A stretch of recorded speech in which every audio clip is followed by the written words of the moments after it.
Well, the first thing that we need to convey to parents is that parents did not choose to have a child with autism. And when you are a parent, even before the child is born, we set all sorts of dreams for what we want our children to be. And obviously, when we all of a sudden realize that there are many challenges, there is a sense of gloom, there is a sense of fatalism that now basically our lives are going to be different. And it takes some time for us as parents to understand that it takes some adjustment. And there is beauty in that too.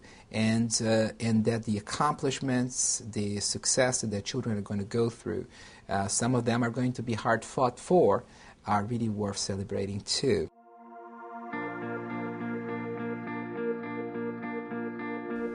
We've learned a lot from other parents as well. Yeah, very much. You know, when you're first starting out, like my husband said, you feel very alone. And you know, why is this happening to us? And are we the only ones that are going through this? But then, you know, you meet these other parents, and some of them are years ahead of where you are with their children. And you know, they sort of let you know what's ahead for you, or, you know, some of the possibilities, some of the success stories that they've had, some of the not so successful stories that they've had, and it's very encouraging when you get to know other people that are in your same situation, and you know, and they have these children that are just outside of the fact that they may have a few quirks or, you know, being nonverbal. They're just children, and they're very happy, and it's hope for your child to someday be that way.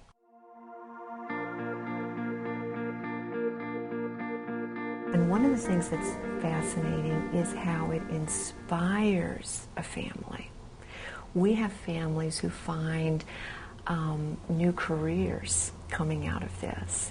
They find a new calling in life. They find a new sense of what is really important, what really matters in life. Little things take on new meaning. And so the simple and subtle things that most of us take for granted become cause for celebration for families. And I find that very inspiring and very satisfying to witness and be a part of. Ever since Ryan's been diagnosed, we've wanted to learn everything and anything we can about this disorder, and I changed my occupation. I now work with autistic children in a preschool, and it's the best thing I've ever done. Every day is different. The kids are all different, so it's never boring. It's never the same. It's very exciting to me to, you know, to get the opportunity to do that, and you know, and it's so rewarding when you actually teach them something, and at the end of the day, and something that a normal child would learn, you know, just by, they say, osmosis. These children don't learn that way, and when you finally get through to them and you learn something, it's such a major accomplishment, and it's very rewarding. Yeah, I think it goes back to what I had mentioned earlier: the harder the challenge, the greater the reward feels.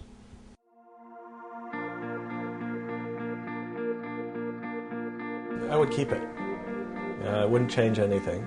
You know, I like what autism does for me. It enables me to see the world in a slightly different way, in many cases due to, probably as a side effect of sensory issues and sensory sensitivities. Perhaps I view some things more vividly or see things differently than other people, and I think that's enjoyable. As a matter of fact, I believe if you talk to most people with autism who are verbal and are able to talk about such things, then they probably would want to remain as they are. In other words, remain autistic. Now, there are some people with autism that I know that wish they were cured, and I think that's an important issue to address.